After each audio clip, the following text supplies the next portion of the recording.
Well, good afternoon, ladies and gentlemen, boys and girls. Harry Brailsford coming to you from sunny Seattle, Washington, the home of cloud computing, or at least in our own minds we are.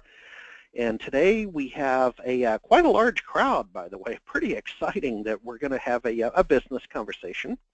We'll get to that in a moment. A little bit of housekeeping, as always. Be sure to use the chat feature to ask your questions. And some things coming up on the SMB Nation front. So we have Phoenix on the 10th with Grant and Jenny. That is a well-received technical show that features Office 365, Windows 10, and Azure. And so the tour continues. I believe that's city number 6 this spring. And then they head off also to LA and San Francisco later in the month, late May, early June.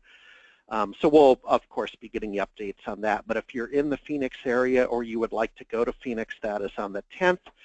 Airfares are some good airfares right now. I don't know what happened. Maybe spring training is over. Of course it is. It's the regular season.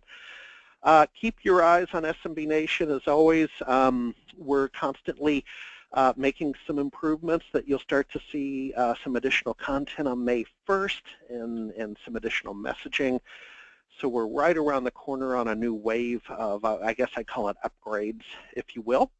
With that said, we have Chris Chase and Shelley Ingraham today coming to us from Directive, and it's a business conversation about marketing. So Scrutiny secures success. I love it.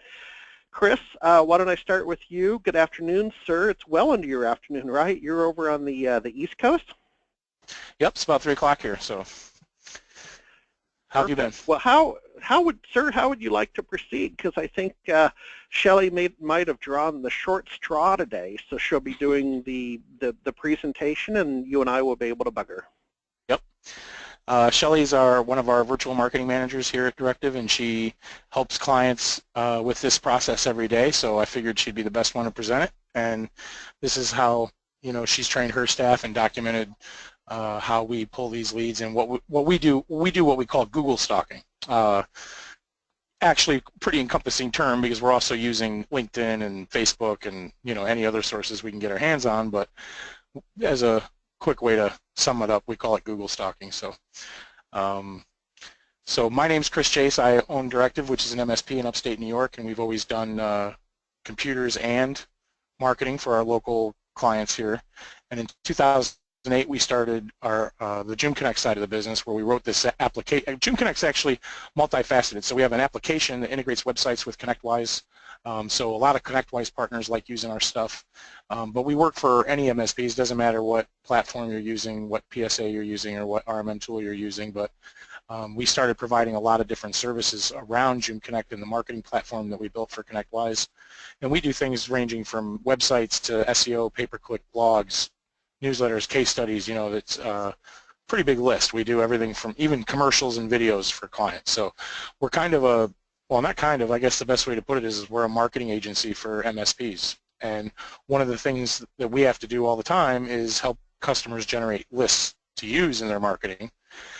So a lot of times we're starting with a company who may not have a list at all, and when that happens, because of the CAN-SPAM Act, you can't just pull a whole list of emails and start blasting them. So we usually start with some outbound direct mail as a good way to get started, to introduce ourselves to these companies.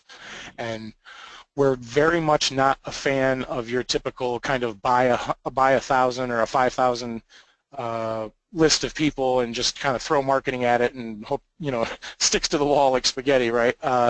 So the way we do it is we Google stalk a smaller quantity of leads, and then we do a little bit more of an aggressive campaign after that smaller list, rather than doing a huge list and just spending a bunch of money on printing and that kind of thing and having no idea who these contacts are, other than we slightly profiled them. But so this keeps our bounces down. We don't get many returns when we do mailings, and when we do a mailing to any of these companies, we know that they're a good fit for our client or for our MSP practice, whichever one we're working on. So what we like to do is share this process with people so that even if they don't want to pay us to do it, they can do it on their own. So with that, I'm going to introduce Shelley, Shelly's been with Directive for over 3 years, and she's grown her way up to being the manager of the marketing department. So she is our original virtual marketing manager, and she works with clients. I'm sorry, she's correcting me. It's 4.5 years. I thought you were here for just a little over 3. Sorry about that. And she's, so she handles everything from, believe it or not, as a virtual marketing manager, we handle everything from the services you're buying from us all the way out to she helps clients plan for events and open houses, and she helps coordinate chamber meetings and stuff like that people, like if they're going to do a speech or a presentation or whatever. So she gets involved very deeply with our clients and helps them with whatever materials or marketing materials and stuff that they're going to need. And so she knows this stuff really well, so I'm going to hand it off to Shelly. Sure. Well, hey, before we get going now, so you're in New York, correct, sir? So your TV programming must have returned to normal, right? The primary was over Tuesday night. Are things back to normal out there? Well, CNN is still Trump all day long, pretty much, and that's probably the only thing I leave running on the TV. So I'm so disgusted with CNN right now. I can't.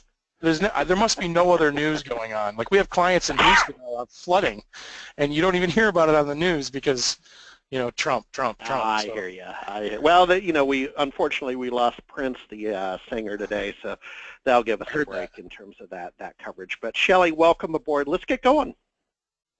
Awesome. Thanks. So this presentation, we broke it into 2 parts because we're about to throw a lot of information at you. One thing to keep in mind is that you did sign up to get a workbook, and we're going to give you the link to get that workbook after this presentation, and that's actually going to go a little bit more in depth on all of the things that I'm about to cover for you. So, why do you need a marketing list? At Gym Connect, we do a lot of marketing for our clients. One thing we get a lot of pushback on are marketing lists. You can be amazing at providing managed services to your clients, but if you're marketing to a stale or dead list, you're wasting money. And nobody really likes to waste money, at least I don't. To take advantage of all of the ROI your marketing strategy is capable of, you'll need to have several basic up-to-date lists, and you'll need to keep cultivating those lists. It's not a build once and then never touch again. We're here today to help you understand how to build them out, who belongs in them, why they belong in them, and then how to move them along the marketing funnel. So to start off, we have suspects. A suspect is anybody that you have in your CMS or your database, and you might have met this person in person. You might have exchanged business cards with them. You might have met them at a trade show. But other than that, you don't have a relationship with them. At this point in the funnel, you don't know if your services are a fit for their needs, but you can begin reaching out with educational material to help them decide that. A suspect is not somebody that you can email. You can use direct mail to contact them. You can use content marketing. You can even use social media. But in the eyes of the law, they haven't given you permission to email them, and you don't want to email them. I know Chris had touched on can spam. I'm going to cover that a little bit more in depth a little later on. But in the eyes of the law, you do not have permission to email your suspects, and you're not going to want to. One thing you do want to do with your suspects pool is encourage them to move further down the marketing funnel. Hopefully, your suspects are going to turn into prospects, because this is the next step. Prospects are people who have heard about you, and they possibly are going to be a fit for your services. So contrary to the traditional marketing funnel, odds are these people, having heard about you, are going to check you out. They will visit your website, they'll visit your social media, they're probably going to read your blog, they'll look at reviews, and they might even go so far as to check out your employee profiles and experience on LinkedIn. The behavior I just detailed is something that an IT decision maker usually does, so CEO, CIO, or COO, and an end user isn't really going to give you much thought. But this is something you want to be aware of, and you want to make sure that your online presence does represent your organization. The Depending on how these suspects ended up in your marketing funnel is going to also depend on whether or not you are permitted to email them. One thing that we make a point to do on anything that we do is ask for permission to add people to our newsletter list. On our website, if you fill out a form for more information, we ask if you want to be added to our newsletter list. At trade shows, we have a box where you can drop your card to receive newsletters and communication from us, and then we'll even use a double opt-in method as well to make sure that you did drop your card and you do want to hear from us. I know that I'm about to talk a lot about the spam laws, but it's because we take them very, very seriously, and it is because we've seen the headache from ignoring them. Shelley, do you have to use a double opt-in legally, or is that because you want the highest level of professionalism and I guess I'm trying to say quality and reputation? Well, it really depends on how you would be emailing them. If I send out an email directly from myself, technically speaking, I don't have to use a double opt-in. If I'm using a service like MailChimp or Constant Contact, they require you to use a double opt-in, and that's actually something that we know very well. At one point, we had added in a list that we had received from a trade show. So anybody who had dropped in their business card, we took those email addresses, we added them to our list, and somebody actually complained. It's important to mention, too, that we didn't just put them on the list. They had checked off a box saying they wanted us to email them. But because we didn't keep the piece of paper where they checked it off, we couldn't prove it to MailChimp. So they bounced our account temporarily. Yeah, well, present company accepted. Okay, let's go on. Okay, so prospects. At this point, they've made the progression from suspect to prospect, and your marketing should begin to become more focused and educational, because at this point, you do know a little bit more about these people and what their needs are. Leads. Leads are the next step beyond a prospect. You typically know enough about a lead at this point that you know that they would benefit from your services. You've probably interacted with them either in person or in the form of a social media engagement. They've probably opted into your mailing list, and basically the next goal here is to engage them to take the next step. One point I do like to make here is that when you buy a list of contacts with the idea that they are leads for your business, they're not. At best, you just purchased a list of suspects, and at worst, you've put yourself possibly in a violation of CAN-SPAM if you intend to market to them.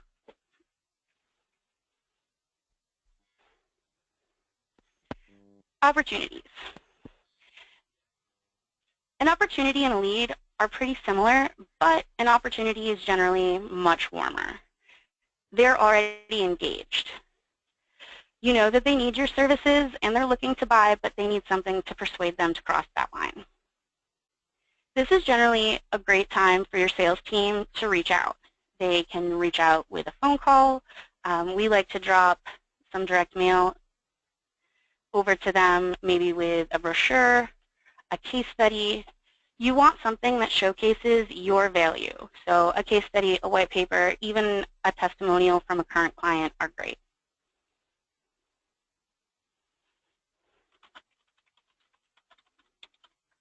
Clients.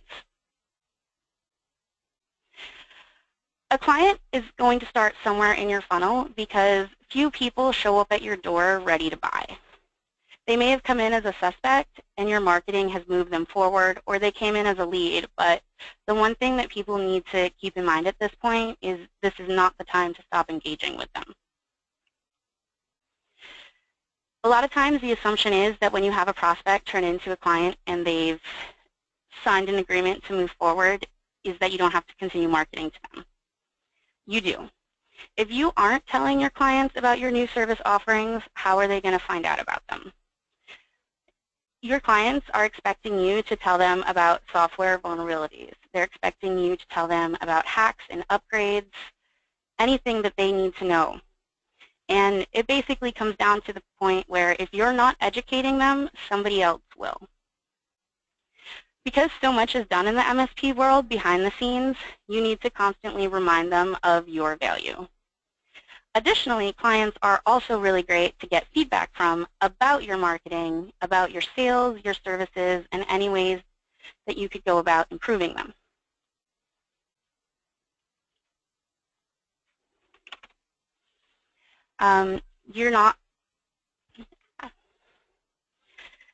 This is a great opportunity for you to get testimonials, referrals, and even case studies, and all of these items can then be used as collateral for your marketing.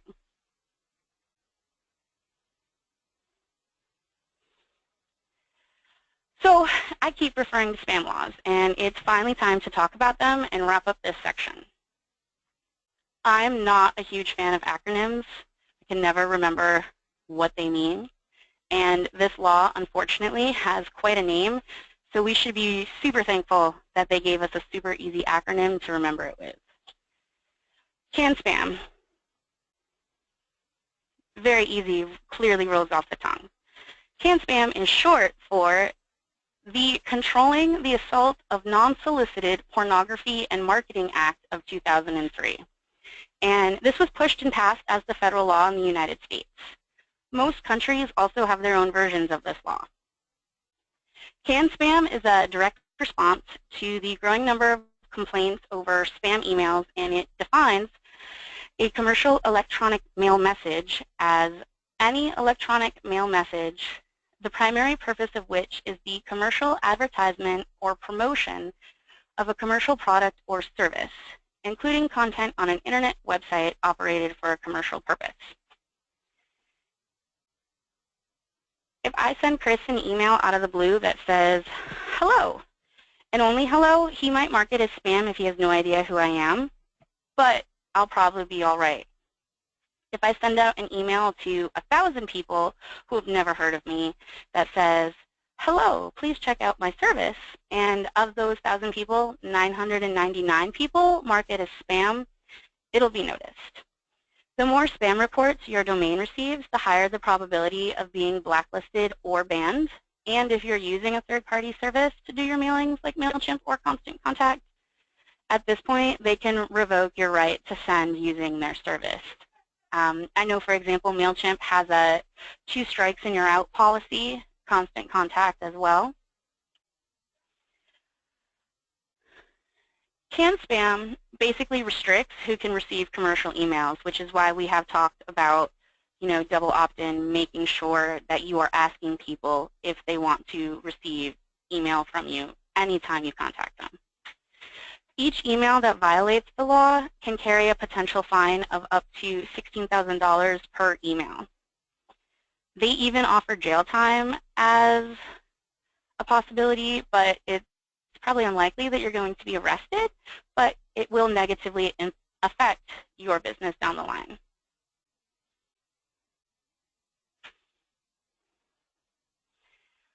So now that we've talked about the funnel and CAN spam, now it's time to talk about how to get a list together, and what we're about to show you is basically our process that we use internally anytime I need a list for ourselves or any of our clients.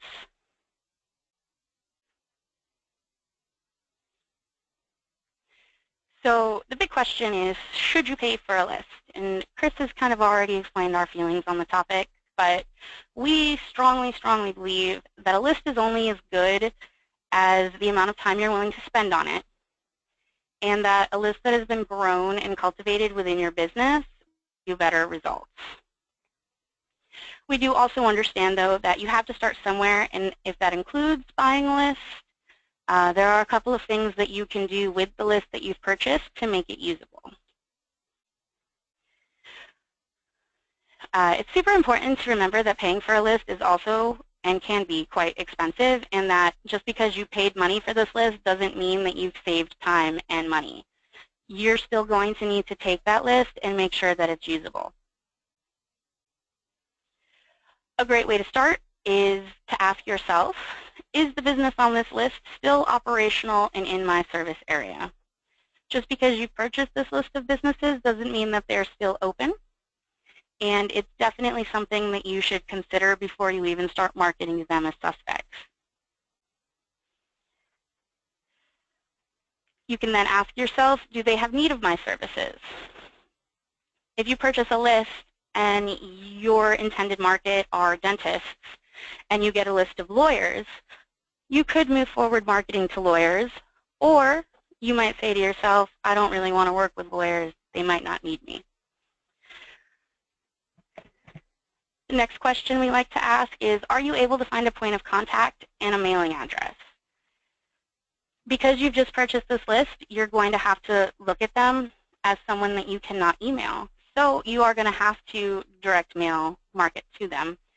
And it is important that you have a working mailing address. And if you don't have a point of contact, there's a good chance that your envelope is going to wind up in a garbage can instead of on the desk of somebody who could actually use what's inside. Finally, you are still... Well, and Shelley, what I would offer on, if we're talking about direct mail, what I would offer, because I first of all, I'm a fan of direct mail. We had a SMB Nation magazine for 6 years, and that was essentially a direct mail piece, you know, and I'm a fan of it. But I will say this, very recently helped another organization with mailing out a letter, and we didn't get great results. You know, you had to follow up with a phone call and this and that, and I had recommended we mail some kind of lumpy, you know, either a flying monkey or something, I don't know, but some kind of lumpy that gets open. The individual declined my offer, but you know, Chris, I'd say you kind of get what you pay for. You know, if you mail out a $5 Starbucks card, you're going to get a heck of a lot better. You know, that's $5. I get it, yeah. But I don't know. Thoughts, sir? Well, one of my favorite campaigns, one that we do, is sending out. This is going to sound a little weird, but we'll send like a remote control helicopter. So I'm all into drones. You've probably seen a couple of my films, right. And so I like drones and remote control helicopters and stuff. And we'll send. What we'll do is we'll take a smaller batch and send out maybe 20 or 50 helicopters with a letter that's kind of like a meet our company or an introduction to us, and then we'll just be requesting either a free lunch where we'll buy lunch and so we can talk about IT, or try to get a meeting to have a strategy session about their IT and what they're doing, and that if they have that meeting with me, I will bring the remote control for the helicopter I just sent them. So that campaign's pretty effective, and what we'll also do is we'll put in a prepaid shipping label so that if they don't want anything to do with it at all, they can drop it back in the mail, and we'll get a lot of them back sometimes. And that campaign's one of my favorites. But that's a little extreme example, a little more expensive than some people might like. But when you're going to do a campaign like that, this is where this vetting that we're talking about really comes into play, right? Because I'm willing to send them that helicopter because I've already investigated their company. I already know that they're a fit. I know they're a good candidate for outsourcing their IT. I know where they're located. I know for a fact that if that letter is going to go to or that package is going to go to a place that's open. Well, not for a fact. I mean, every once in a while, somebody might have just moved and you couldn't find that on the internet. You know, you might not catch it, but for the most part, you know that they're open, they exist, the package is going to go somewhere. We've often investigated deep enough that we're hopefully picking the right person in the company to send it to. When it's a package, they're more likely to actually get it delivered to them, whereas when it's an envelope and it's just a simple letter, it might be their gatekeeper opening it. But typically when they get a package or a lumpy, like you said, probably a better chance of it actually getting to that person. So when I said we're not a fan of the 5,000 person list, and literally I picture, every time I say that, I picture throwing spaghetti at a wall and seeing what sticks, you know.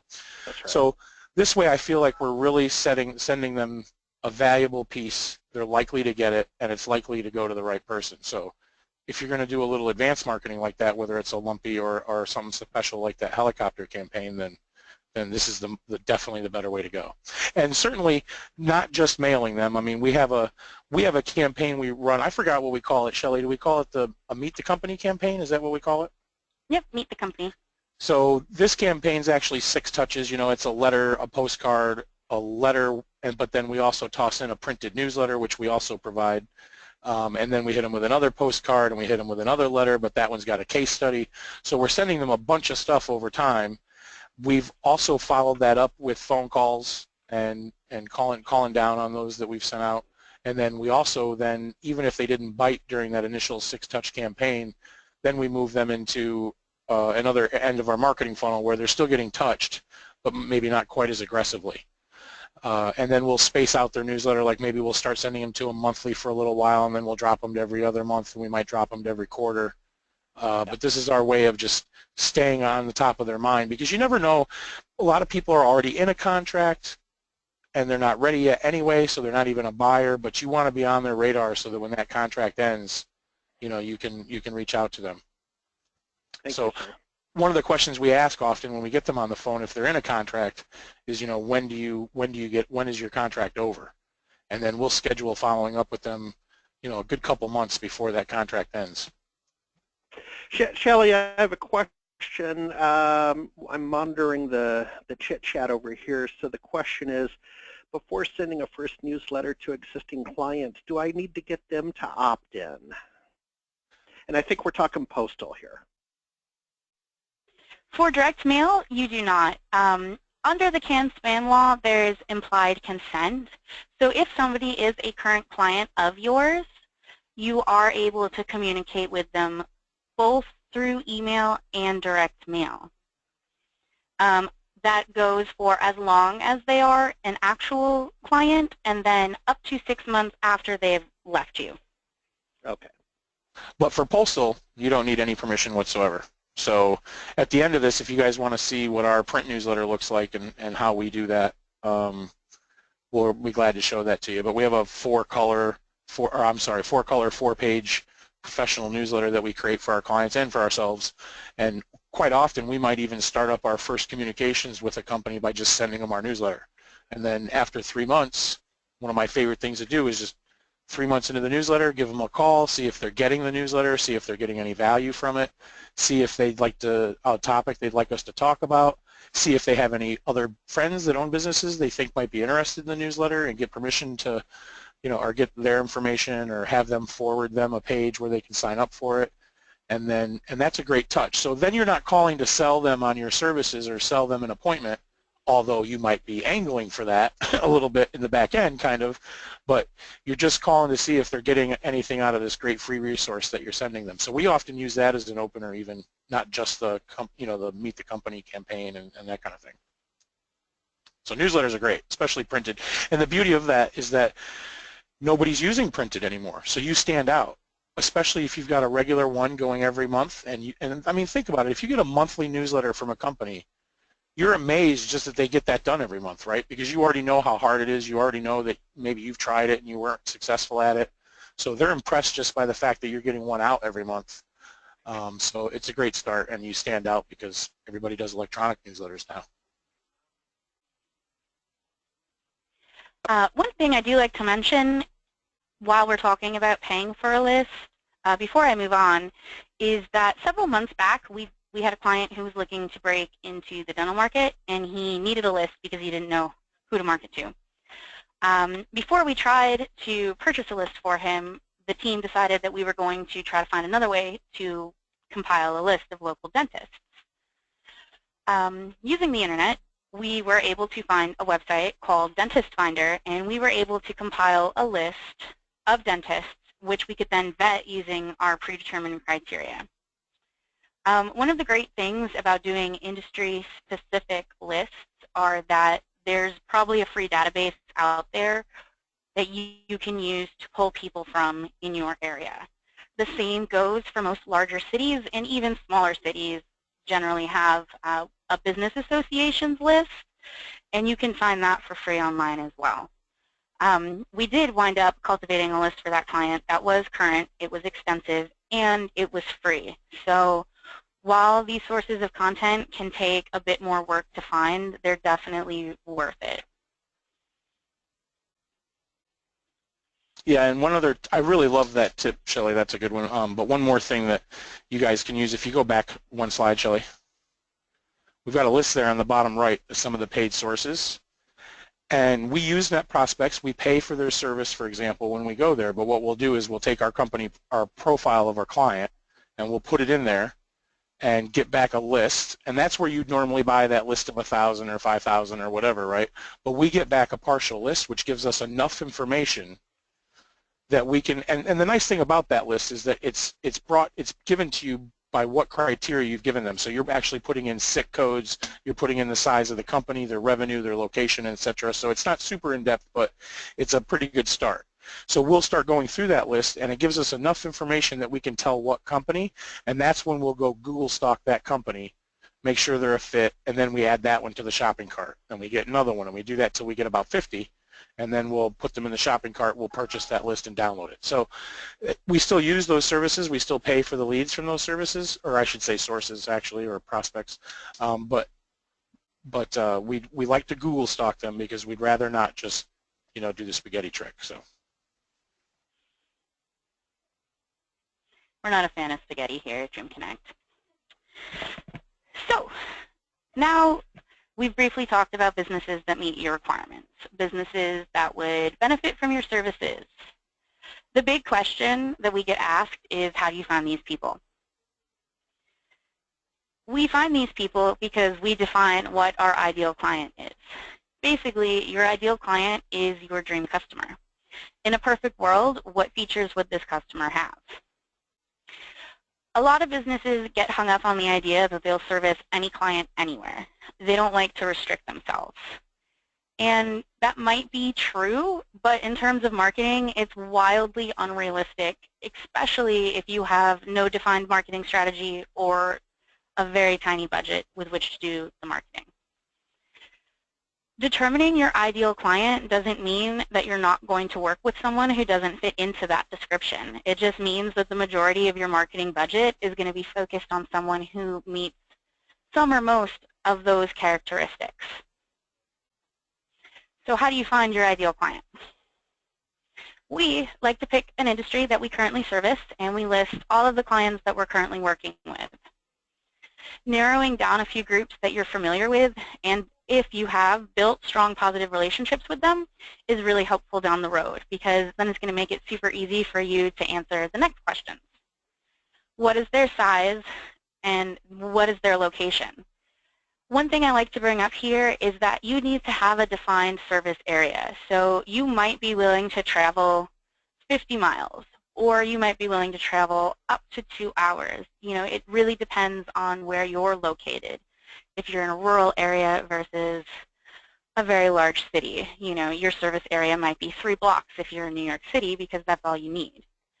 But you need to make sure that the clients that you're building on this list are going to fall within that service area, because otherwise, why are you marketing to them?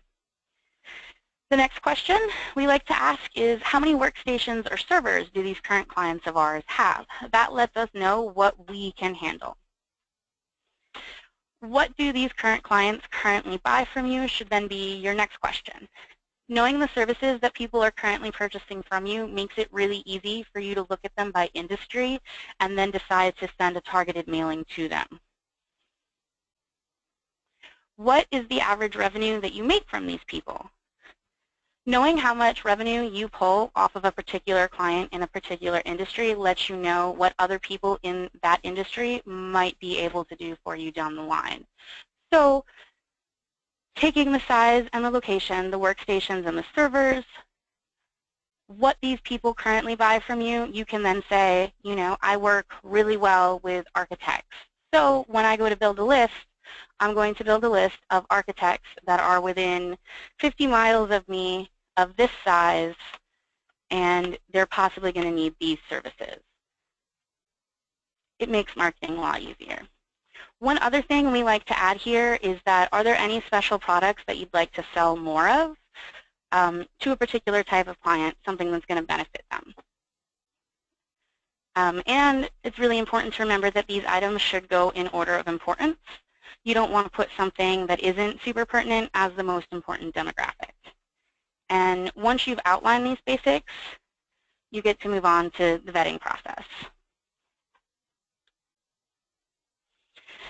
Vetting is basically just researching a company and finding out as much information as you can to determine whether or not they're a fit for your organization. As Chris said, we use Google for a lot of things. Everybody loves Google.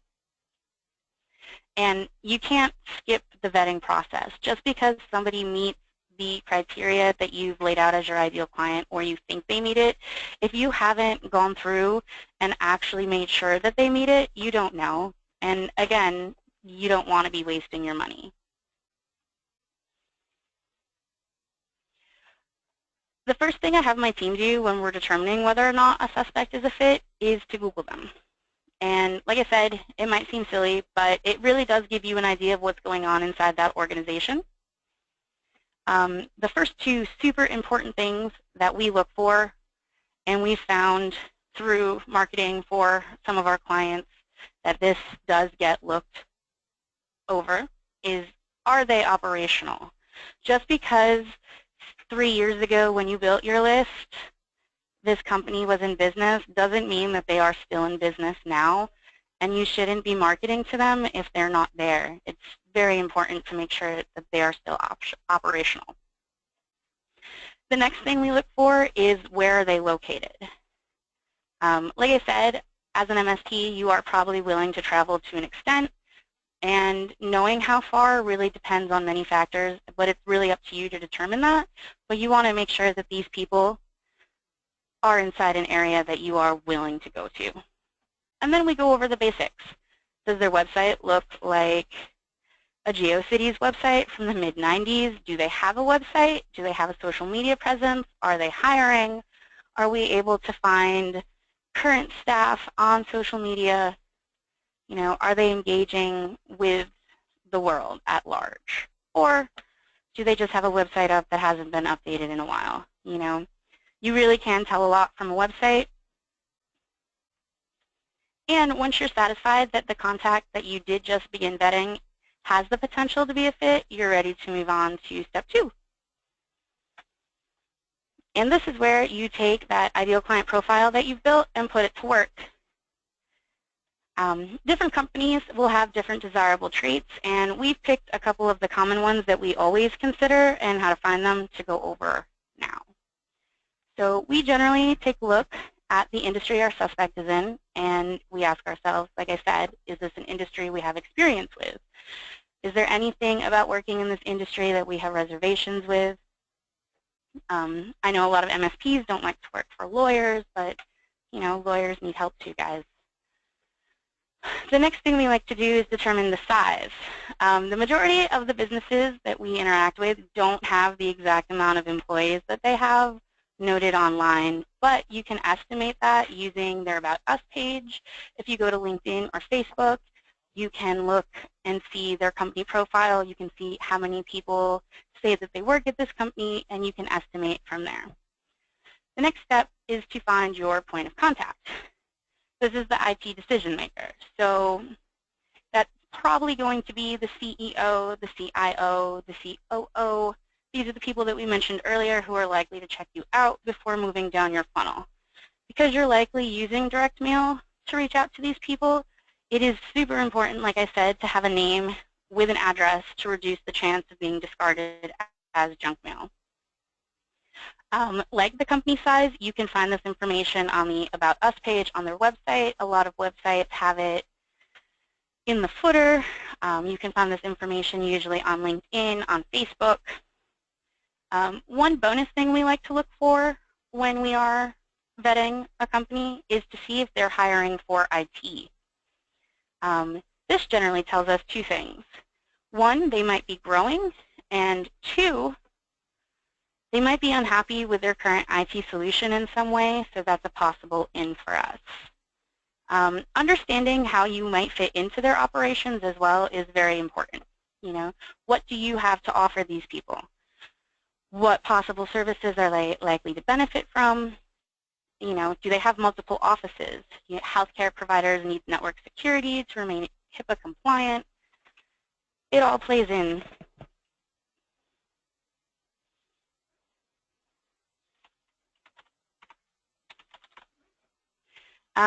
And to wrap it up, we just have a couple of things we want you to remember before we open it up for questions and answers. Is that just because you have the email address of a contact doesn't mean you have permission to use it. All of the things that we did just mention are basic recommendations. Your company needs to focus on what is going to work best for you. And no marketing campaign is magic and can meet everyone's needs.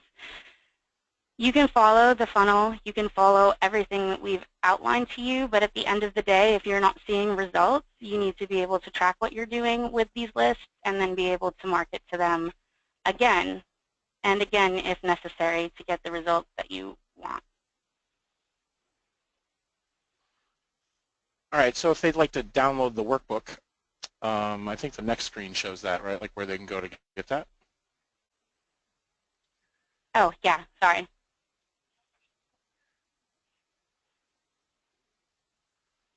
And so Harry, did we have any questions from the group? Yeah, we do. Yeah, we do. Hold on a second. Let me... We'll get that link up there so people can grab that too. Sure. And then Shelley will do a little show and tell afterwards. She can show like the newsletter, an example of what we use for that and that kind of thing if you want. Okay. I think we've actually answered this one. Let's ask it. You know, it's kind of, what's that game show where they give the answer first and you say what is in that Jeopardy? Yeah, it's Jeopardy. All right, so you've given the answer. The question was, can you go in, it's a long one, can you go into the steps that you would go through to start your list, period? For example, someone in LinkedIn, period. Company name is X, and how would you validate that they would be a good opportunity? So, sir, you move on to the bonus round. Chris, do you want to maybe kind of take that one on, even though we've covered a lot of this, but I think it's good to revisit it. Start your list. Yeah, I mean, I don't think we actually kind of laid it out step by step. Kind of, though. I mean, we went through the process that we would, and we can jump back to that screen, too. And it's in the workbook as well. So if you get the workbook, you'll be able to see the actual process and the information you need to collect. It walks you through collecting all that information and everything. So, but, you know, like I said, we would take, first thing we do is, besides maybe creating a marketing plan for a company, that's definitely a great first place to start. But if someone just said, hey, I need a list, the way we would start with that is we would do a profile of their customers, what's their best customers, who do they want to go after. We'd build that profile. Hey, Shelley, just so you know, that screen still isn't up with the link. So we would get that profile built. We'd take that and we can plug it into a service like NetProspects. We have a few on the list there. That might not be in the workbook, so we can share that again if anybody needs it. But we'd go to NetProspects, put that profile in, get back a list, and we'd start working off of that list. And then we did go through, you know, what are the steps for actually figuring out if they're a fit and what information we're looking up and that kind of thing. So yeah, Shelley, I think is putting that up on the screen. So we can kind of run through that again if we need to, but that would be the process, is just to look at them on Google, look at them on LinkedIn, look at their social media, check their website, see if there's, you know, what you can learn about them. And, you know, especially if you've figured out, like if you're marketing to CIOs at companies, for example, you may want to figure out who that CIO is and then look them up. And then if you can go on their Facebook page or their Twitter and you see they're always talking about, you know, the Dallas Cowboys, you know, this is information that you can catalog about them or him. And then when you're going to meet them, you know, the more you know about them, the more conversations you can drum up, the more, you know, personal the meeting will be. So it's you know, Google stalking is a little evil, but good. So, Yep. Maybe we could also probably make this available as a PDF so that people can download it and look at the steps in there in case there's anything missing out of the workbook. Yeah, that's always a good idea. So we'll do that. We'll email the slides and we'll email the workbook to them when they fill out that link that I can't get on the screen. Okay, no problem. Well, at this point, that's actually, one just came in, and folks, this is the time to ask your questions. So just a reminder. So we have, we also, a remark, we also use Manta to get more info as well. So Chris, the comment, not really a question, but the comment is data sources. So Manta. Yep. You want a good one too. Rattle off a couple that are out there, you know, that kind of thing? Yeah, NetProspects is the main one I really like. There's data.com. They used to be another company. I can't remember the name of it at the moment, but you'd recognize it as soon as I said it. Shelley, do you remember what the name of the company was previous before they became data.com? I know another one is Reference USA. There's Hoover's. So there's lots of list companies out there. Some are better than others. Some have more current data than others, and that kind of thing. But they're all great resources for drumming up a list. And then the one that Shelley mentioned, where she actually found a database online about a particular vertical, like the dentist list, for example. That one's pretty cool too, especially if you can find one where you know that they had to pay to be on there or whatever, and if you're able to go in and say, hey, I need a dentist in my zip code, and it'll give you back a list. I mean, that's huge. You're getting to pull a very healthy list from that site. We would still Google stalk them, right? So it doesn't matter where the data comes from. The real important part is the vetting. So doing the Google stalking, researching that company before you call them someone you want to put on your list. And even when clients come to us, like, we're very worried about performing for clients. We don't want to run a campaign for a client and have it be a flop. So, That's right. And we've determined that whenever we've flopped, besides the times we fell down on our own, I mean, we're not perfect. We do screw things up every once in a while. But for the most part, it's not us. It's usually the list we're beating up. So Shelley is always very hesitant to just take a list from a client. They'll say, this is a good list, I've been using it forever. We still want to vet that list. So we pretty much, we want it vetted. We want to know it's a quality suspect, so that when we're sending stuff to them, we've got a higher chance of being successful. And I know it probably sounds like, well, we just want to sell the vetting service. We have a service where for $400 we get you 50 contacts. That's the little deal there that they've got on the screen now. We're offering $100 off for anybody who attended the webinar. But it's not that we want to sell it. Trust me, it's a very labor-intensive. I'd almost rather just teach it to our customers and they can do it and send us the list, because it's a very time-consuming process. But it's so worth it, and it matters so much to the success of the campaigns that you're doing, that I think it's just it's super important. So the source of the data isn't as important as actually just vetting it. Yeah, no, it's Chris, by analogy, and I think you're aware, I'm helping an organization, and sort of the big data area is part of the nefarious things I do out in the community. And people are like, oh, wow, big data, and what is it? And I'm like, at the end of the day, it's Excel spreadsheets and it's hard work. And a lot of people don't like to work hard. Yeah, well. That's all it is, man. It's spreadsheets and hard work. Well, they can always outsource that. That's the way I look at it. Yeah. There you go. Let's see, a couple more comments that are coming up on the screen. These are, here's one. Thanks, Directive, for my new website. This is an individual. datacomllcc.com, datacomllcc.com. And then another comment, sign me up for your services. And so that, again, that's another love tap. Folks, we'll make it last call for questions. I understand the nature of this conversation is a little bit different than our technical presentations. Totally get it. Chris, we do have a few minutes left, so is there anything you might like to do? Do you want to do any show and tell, or let these people get back to the salt mine on time, or what's your pleasure? I figured, I mean, we talked about the newsletter a bit, and I mentioned we could show that, so Shelley was just going to show off what that looks like and how we use it and that kind of thing. And then, I would say, other than that, go to our website, JimConnect.com, and check out some of the services we provide. We've got a lot of, for some of you that might have heard of Jim Connect before, I mean, one thing that we're always struggling with is that everybody thinks we're kind of like a template website company, and we certainly do offer templates. We usually keep between 10 and 15 current templates, and then we always cycle them out as we've sold them or whatever, and that is a service that we provide. But we've also got an agency side to our business, where our agency clients are usually larger MSPs. Sometimes they're smaller and they just want to start out aggressive and they want to hire an agency, but whichever you are, if you're looking to have a custom website, custom text, branding, logos, materials, webinars, whatever it is, while we have all of those things in a template fashion, and you can save a lot of money starting out that way, we are certainly able to do custom work. So some of our larger clients who have come onto the agency side of our business, we don't use any of the syndicated content with them. So we have services where at a flat rate we can design a certain amount of content for them every month, ranging from blogs to newsletters, blogs, case studies, white papers, and even things like applications to get your MVP award from Microsoft, whatever it is, and we can work on that content every month. And that's meant to just create new content that you can use for both your inbound and your outbound marketing.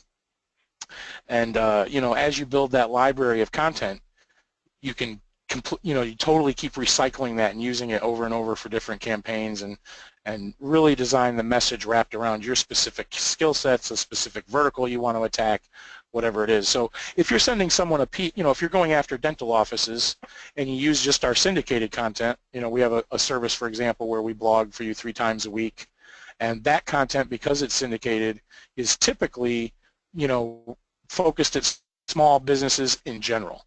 So if you were going to use a blog or print one off as kind of like an extra piece you might stick in a letter or a direct mail piece or something like that, or even as a link to someone, and you're sending it to a dentist, it's still good, but it's going to be a little less powerful if it was an article that you wrote about how dental offices use this technology, or something that focuses on that vertical. So as soon as you're speaking their language, they're going to tune in much harder to what you're doing. They're going to feel like you're an expert in your field and in their field for IT. So, custom content is definitely king, but any content's better than no content. So good to keep that in mind. Plus, that's also what Google really loves. So our content marketing program is kind of wrapped around the idea of custom, unique, very targeted content that Google will find favorable, because Google, at the end of the day now, with their search engine ranking and their authority and all their formulas they use to form an opinion of your website, what they're looking for is that quality content for their visitors. So they know that's their bread and butter. They want people to come to Google. They're looking for something specific. They want them to find something that actually matches that, rather than fluff or doorway pages and stuff that's not really what that person was looking for. So the more of that type of content you buy or use, the more Google is going to rank you higher on their website and give your site more authority, and they'll realize that you're kind of an authority on that topic, so you'll come up more. So it's great for search engines, it's great for marketing, it's great for your salespeople to hand out and use during that process, great for a leave behind, great to give away at a chamber meeting if you're doing a presentation or just want to bring some with you and hand them out, whatever it is. So content's huge, and it's great for both inbound and outbound. So if you can write it yourself, great. If not, we can help you. We have a whole team of writers here right in upstate New York. We don't outsource this stuff. We're not using freelance.com and that kind of thing. So our people are they're all plugged into managed services and what we do every day on that side of the business, and that's the only type of writing they pretty much do. So there you go, sir. Shelly, did you want to show that newsletter? We still got the link up on the screen. Hopefully everybody got that link. We can also type it in the chat if we need to. But that's where you'll get the workbook from.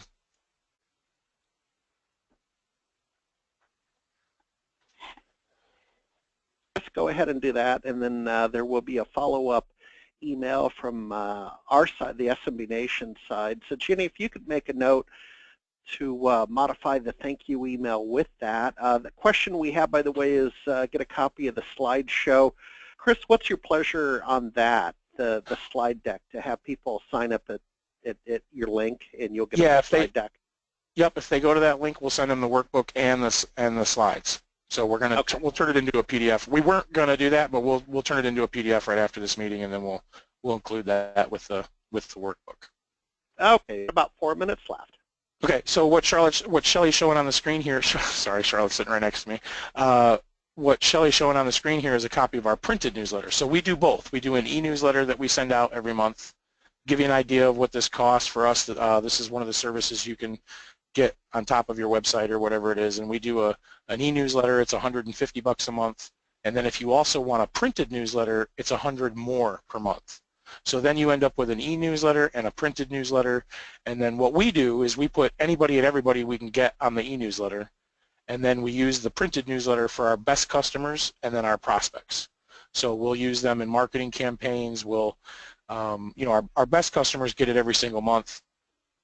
Keeps them in touch with us, keeps them learning about new staff that we hire. Sometimes we personalize this beyond the syndicated content that we write for it every month. We personalize it with things like featuring employees' pets or talking about our Crockpot Thursday thing that we always do, and that kind of thing. So we'll keep them in touch with us with that. But for the prospects, we'll send it out every month for a little while, then we'll drop them a phone call, and then if they're not responding to any of our campaigns, then we may drop back our aggressiveness on them a little bit and move them to either bi-monthly or quarterly or something like that for the newsletter. It's totally up to you how you want to handle that. But the printed newsletter, if you flip through it real quick, Shelley, see if you can shrink it down so they can see the whole thing. So we write these articles every month. Yeah, it's a good looking newsletter. That is. Congratulations. That's a real publication. Thank you. So as you go through, like I said, it's 4-page, 4-color. We include some quotes on it that are computer related. Sometimes we're doing some trivia. We rotate out the types of content and the little extra things we do in it. One of the things that we do to these too is that some of the articles are the full articles in the newsletter. Some of them don't quite fit. So we always have a link that says share this article or read the rest online. You can see the 2 examples there. And then we always include a QR code too, so they can just shoot it with their phone and it takes them right to the article. But the ones that say read the rest online, it's a good way to get them back to your website, looking at your website, looking at the services you provide. So we like to try to get people to the site whenever we can. To us, the website is the center of the universe. It's like, it's where we're always trying to get them to go. And then at the end of it, we usually put a picture of the owner or owners. In this case, that's my wife and I. And then we have our own comic that we do every month. We literally draw this thing ourselves and make the jokes ourselves, and we've even turned that comic. So just to show you kind of how incestuous our marketing is the newsletter has these comics, but then we've taken those comics and we've turned them into a comic book. We've created a calendar out of those comics. So we also have other branded materials that kind of are a branch off of the newsletter that we use as marketing pieces as well. So people seem to love the comic book and the calendars quite a bit. So yeah, you can pull it up if you want, Shelley. Go ahead. We've done recipes in the past, we have a different motion, but I get it. And so okay, well, what do we make this the last visual, and I'm going to bring this ship into port, Chris. All right, sounds good. Okay, there we go. So folks, thanks for attending. Just again, a little bit of housekeeping. We're in Phoenix on the 10th. That's coming right up.